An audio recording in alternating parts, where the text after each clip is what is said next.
kahon, may isang kaharian na napapalibutan ng makakapal na kagubatan. Ang hari ng kahariang iyon ay si Haring Alvero, kilala sa pagiging makatarungan at matalino sa pamamahala ng kanyang nasasakupan. Isang araw, nagpasya si Tomas, isang mangangaso sa baryo, na maglakad sa kagubatan upang manghuli ng hayop. Bitbit niya ang kanyang pana at kutsilyo, maingat na tinatanaw ang paligid habang naglalakad sa makakapal na damuhan at nagtataboy ng mga sanga at damo. Habang naglalakad, may napansin siyang kakaibang bagay na kumikislap sa ilalim ng mga dahon at lupa. Huminto siya, dahan-dahang lumuhod at hinukay ang lupa gamit ang kutsilyo. Lumabas ang isang bungo na kulay ginto. Ano kaya ito? Bulong ni Tomas. Hawak-hawak ang bungo at pinagmamasdan ito mula sa lahat ng anggulo. Ngumiti siya ng bahagya, ngulit halatang naguguluhan rin. Himala, bakit may gintong bungo sa gitna ng kagubatan? Sabi niya sa sarili, dahan-dahang tinatapik ang ibabaw nito. Parang may kahulugan ito, hindi basta-basta. Dinala niya ito sa baryo. Naglalakad ng mabilis ngunit maingat. Iniwasan ng mga tao na baka masaktan o masaktan siya. Pagdating sa bahay ng kanyang kaibigan, ipinakita niya ito agad. Tomas, hindi pangkaraniwan ang bagay na yan, sabi ng kaibigan niya. Tumingin sa bungo at hawak-hawak ang baba niya sa pagtataka. Parang may kwento ito, baka may kahulugan sa kaharian. Nag-isip si Tomas sandali. Pinagmamasdan ng bungo habang iniikot-ikot ito sa kamay. Sige, baka may kahulugan ito sa kaharian. Mas mabuti nga sigurong ipakita natin sa hari. Sagot niya, may halong kaba at excitement. Nagplano silang maglakad papunta sa palasyo kinabukasan. Bit-bit ang gintong bungo sa isang lalagyan upang hindi ito magasgasan o masira. Habang naghahanda si Tomas, naramdaman niya ang kakaibang kaba at pananabik. Parang alam niya na ang kanyang natagpuan ay magsisimula ng isang mahalagang kwento para sa lahat. Kinabukasan, naglakad si Tomas patungo sa palasyo, bitbit ang gintong bungo sa isang maliit na kahon na pinapangalagaan niya ng maingat. Habang naglalakad, iniisip niya kung paano tatanggapin ito ng hari. Baka magulat siya o baka hindi niya pansinin, bulong niya sa sarili. Humihinga ng malalim bago pumasok sa palasyo. Pagdating sa harap ng trono, sinalubong siya ng mga gwardya at pinayagan siyang makaharap si Haring Alvero. Lumuhod siya, bahagyang nanghinginig ang kamay at maingat na inilagay ang kahon sa harap ng hari. Dahan-dahan niyang binuksan ng kahon, inilahad ang gintong bungo. Kamahalan, nakita ko po ito sa kagubatan at naisip kong dapat po ninyo itong makita. Sabi niya, tinitingnan ang ekspresyon ng hari habang naglalakad ang bawat salita sa kanyang bibig. Tinignan ng hari ang bungo, inikot sa kamay at medyo nagulat. Hindi pa ako nakakita ng ganitong bagay, sabi niya. Hawak-hawak ang bungo at pinagmamasdan ito mula sa lahat ng anggulo. Parang may kahulugan, malinaw na hindi basta-basta. Tinawag niya ang kanyang ministro na dumating ng mabilis at tinignan ang gintong bungo. Ano sa palagay mo rito? Tanong ng hari habang ibinabalik ang tingin kay Tomas. Sumagot ang ministro, maingat sa pagpili ng salita. Kamahalan, maaring isa itong sinaunang bagay. Maaring may halaga ito sa kaharian. Hindi pangkaraniwan ng ganitong uri ng kayamanan. Nag-isip sandali ang hari. Hawak pa rin ang bungo sa dalawang kamay, pinagmamasdan ang kinang nito. Kung ganon? Sagot niya, tumingin sa ministro at bumaling kay Tomas. Ilalagay natin ito sa silid ng mga kakaibang bagay sa palasyo. Dito makikita ng lahat ang kahalagahan at kakaibang kwento nito. Ngumiti si Tomas, bahagyang nagaan ng pakiramdam, ngunit nanatiling mahinahon. Maraming salamat po, kamahalan, sagot niya. Isang karangalan po na ito ay mapunta sa palasyo. Huminto sandali si Tomas bago umalis. Tinitingnan ng hari at ang ministro habang iniisip kung paano magsisimula ang bagong kabanata sa kwento ng gintong bungo sa kaharian. Pagkalipas ng ilang araw, mula nang maipakita ni Tomas ang gintong bungo sa hari, kumalat na ang balita sa buong kaharian. Sa palengke, sa mga kalye at sa mga tindahan, nag-uusap ang mga tao, punong-puno ng pagtataka at paghuhula. Sa palasyo, narinig ng hari ang kumakalat na usap-usapan. Tumigil siya sa kanyang mesa at tinawag ang ministro. Maraming haka-haka ang mga tao tungkol sa gintong bungo, sabi ng hari, seryoso at medyo nag-aalala sa mga epekto ng balita. Opo, kamahalan, sagot ng ministro.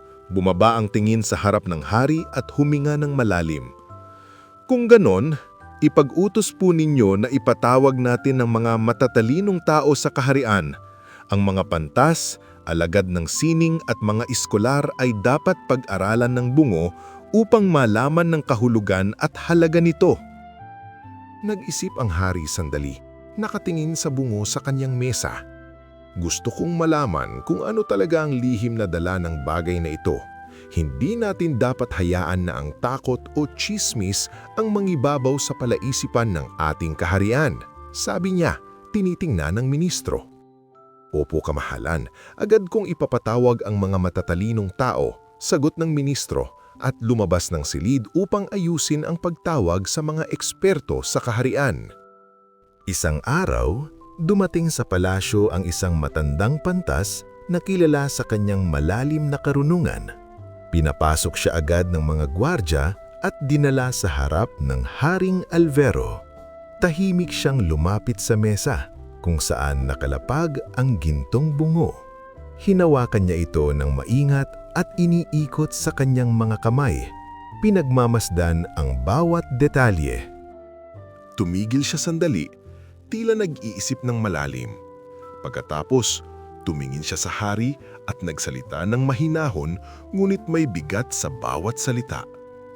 Kamahalan, ang bagay na ito ay hindi pangkaraniwang kayamanan. Nagtaka si Haring Alvero, bahagyang nagbuntong hininga at lumapit sa mesa. Kung ganon, ano ito? Tanong niya. Medyo nangangatog ang tinig sa halong kuryosidad at pagkabahala. Sumagot ang matandang pantas, malinaw at mabagal. Ito ay isang paalala. Tumigil siya sandali at tinignan ng hari ng diretsyo sa mata. Nang unang panahon, may isang hari na napakayaman, ngunit naging sakim. Nag-ipon siya ng ginto, ng kayamanan, ngunit nakalimutan niyang tulungan ang kanyang mga nasasakupan. Huminga ang hari, bahagyang numiti sa malungkot na alaala ng kasaysayan. Ngayon ko lang lubos na naiintindihan, bulong niya sa sarili. Tumingin ang matandang pantas sa paligid ng silid, sa mga ministro, gwardya at kay Tomas na nakatayo sa gilid, at ipinagpatuloy. Tinatayang ang gintong bungong ito ay ginawa upang ipaalala na kahit gaano karami ang kayamanan ng isang tao, sa huli, bungo lamang ang matitira. Natahimik ang buong silid. Walang sino man ang nagsalita sa loob ng ilang sandali. Si Tomas ay bahagyang naninginig, hawak-hawak ang kamay, at unti-unting naiintindihan ang bigat ng kanyang natuklasan. Ang hari naman ay nakatungo, pinagmamasdan ng bungo ng may halo ng respeto at pag-iingat. Naiintindihan ang kahalagahan ng paalalang ito para sa kanyang pamumuno. Maya-maya, nagsalita ang hari. Mahinahon ngunit matibay ang tinig. Kung ganon, ang bungo na ito ay hindi lamang kayamanan. Isa itong leksyon para sa atin. Tumango ang matandang pantas at ngumiti ng kaunti. Tama po, kamahalan. Sa pamamagitan nito, matututo ang kaharian na ang tunay na halaga ay hindi nasusukat sa ginto o kayamanan, kundi sa kabutihan at malasakit sa kapwa. Si Tomas ay huminga ng malalim. Medyo napangiti sa isip na ang natagpuan niya ay nagdala ng malaking aral hindi lamang sa hari, kundi sa buong kaharian. Matapos marinig ang paliwanag ng matandang pantas, umupo si Haring Albero sa kanyang trono at nag-isip ng matagal. Kung ganon, sabi niya, tinignan ang gintong bungo na maingat na nakalagay sa harap niya. Ang gintong bungong ito ay hindi lamang kayamanan. Isa itong aral. Agad niyang iniutos sa mga gwardya. Ilagay ninyo ang bungo sa bulwagan ng karunungan. Dito, makikita ito ng lahat ng bumibisita sa palasyo. Dinala ng mga gwardya ang bungo. Pinapansin ang bawat galaw ni Tomas na nanonood mula sa gilid. May halong kaba at pagmamalaki. Pagdating sa bulwagan, inilagay nila ito sa gitna ng silid sa isang pedestal. Maingat na nakatali sa isang tela upang maprotektahan ito. Mula noon, kapag may bumibisita sa palasyo, ipinapakita ng mga gwardya ang gintong bungo at ikinukwento ang aral nito. Ang mga bata, matatanda at maging mga dayuhan ay tumitigil at nakikinig, nakatingin sa kinang ng bungo at sa kwento nito. Lumipas ang mga taon at ang kwento ng gintong bungo ay naging kilala sa buong kaharian. Hindi lamang ito isang kayamanan na nakikita sa mata, kundi isang paalala na kahit gaano karami ang ginto ng isang tao, ang tunay na halaga ng buhay ay nasa kabutihan, malasakit at paglingap sa kapwa. Hindi masama ang magkaroon ng kayamanan. Pero nagiging walang halaga ang yaman kapag nakalimutan na ang kapwa. Ang ginto ay maaaring kumislap sa mata, pero ang kabutihan at malasakit ang tunay na kayamanang tumatagal. Sapagkat sa huli, ang maiiwan sa isang tao ay hindi ang dami ng kanyang ginto, kundi ang kabutihang iniwan niya sa puso ng iba. Kung may natutunan ka sa kwentong Ang Gintong Bungo, maaari kang mag-like sa video at mag-subscribe para sa mas marami pang kwentong may aral.